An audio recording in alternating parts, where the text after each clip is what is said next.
Hello guys! Hello Fire Sign! Hello Leo, Aries, Sagittarius! Welcome dito sa aking channel. Kapalaran 888. Welcome! Alamin natin kung anong messages, vibration, gabay energy para sa inyong lahat. Fire Sign, Leo, Aries, Sagittarius. At ay general reading, so pwede kang makaresonate. Gamitin mo ang iyong intuition guys. Okay, Fire Sign, Leo, Aries, Sagittarius. Kung makikita mo dito, may posibilidad na magbukas ng sitwasyon sa'yo. Posibilidad, oportunidad na magbubukas sa buhay mo para magkaroon ka ng stability. Ang significant numbers mo dito is 444 na nagsasabi to na ano man ang magbubukas na to, it's a destiny. Na posibleng eto na yung matagal mong hinihintay or eto na yung minamanifest mo or eto na talaga yung paraan para makuha mo yung stability sa buhay mo, kung ano man ito. And etong another card na to na 44 is kailangan mong magdesisyon. So ibig sabihin, sumisilip yung araw dito sumisilip yung positivity, yung positive energy, happiness.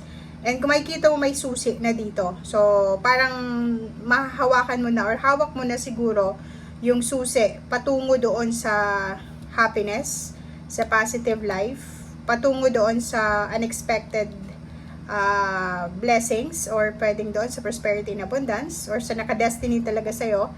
And ang nakikita lang natin dito is kailangan mong magdesisyon. Ang decision making na to na gagawin mo, or action, or choices, ay kailangan mong timbangin ng maayos. Okay?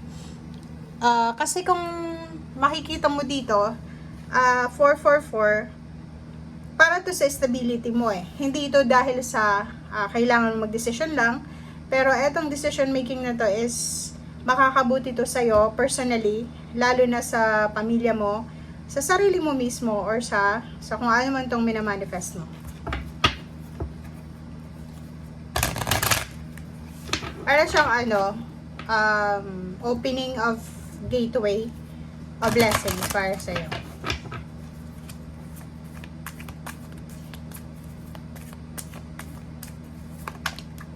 Okay. See the other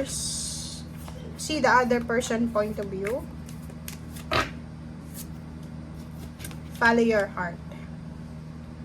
Okay, so meron kang 2 cards dito. So nakikita natin na yon, sa mga choices to 'di ba? May mga choices, decision, action, destiny na kailangan mong piliin or kailangan mong pag-isipan. So, kung ano daw yung gagawin mo dito, make sure na susundin mo, sabi ni Saint Francis sa'yo, sundin mo kung ano yung sinasabi ng iyong puso. So, etong see the other person's point of view, ano lang yan, yung parang alamin natin yung left and right, yung pros and cons, dito sa decision making na kailangan mong gawin.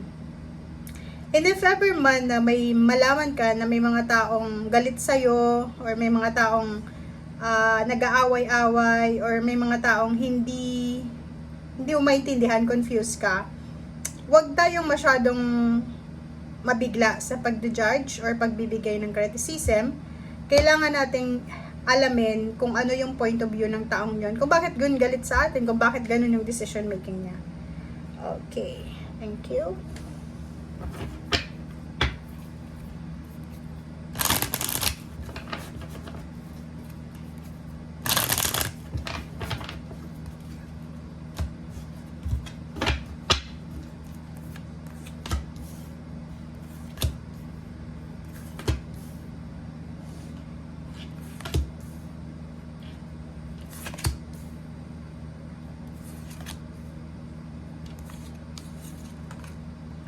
Ang ganda ng barahan mo.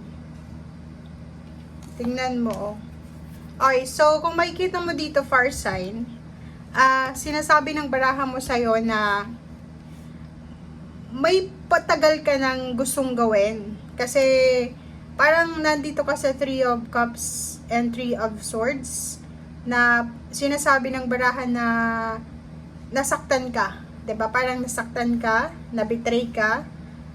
Feeling mo nasayang yung efforts mo, parang ganon. or pwedeng for the past few months, nandun ka sa 3 of Swords and the 9 of Swords. Yung hindi ka makatulog, hindi ka makapag-isip, hindi ka makapag-desisyon.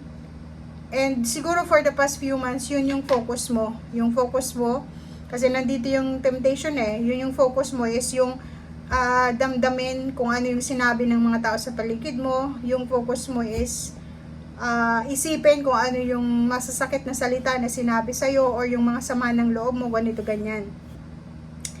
And nandito kasi defensive energy, 'di ba? So, natural, if ever man na nasaktan ka, may nanakit sa'yo, if ever man na stress ka, depressed ka, talagang ang gagawin mo is didepensahan mo yung sarili mo, okay? But dito sa barahang ito, ang sinasabi ng baraha mo dito, kasi may Ace of Cups ka dito so sinasabi dyan ng Ace of Cups na if gusto mo ng katahimikan, if gusto mong makaalis na sa 3 of Swords and the 9 of Swords, kailangan mong mag-decision, 'di ba? Decision making ang pinaka-importante, judgment ang napaka-importante dito. So, kung sawang-sawa ka na sa sama ng loob, sawang-sawa ka na sa pain, heartaches, or kung ano ito na nararamdaman mong hindi na maganda para sa'yo, ikaw ang magdedesisyon. Pero kung nag-enjoy ka dyan sa kasalukuyan mong sitwasyon, it's up to you daw. Pero nandito yung judgment, parang sinasabi na lumabas ka dyan sa lugar kung saan ka nasasaktan, 'di ba? Fire sign. Lumabas ka sa lugar kung saan ka nasasaktan, lumabas ka dyan sa attachment na yan na feeling mo restricted ka, like relationship, feeling mo hindi ka masaya, sinasakal ka ng karelasyon mo, nasasakal ka sa relationship, may mga negative unhealthy habits ka, may mga bisyo or kung ano pa man, mga negative thoughts, it's your decision daw. Kasi kung makikita mo dito, dalawa yung baraha, 6 and 8, 8 of Cups, and then 6 of Swords na nagsasabi sa'yo na may chance ka pa naman na makaalis dyan sa situation na yan.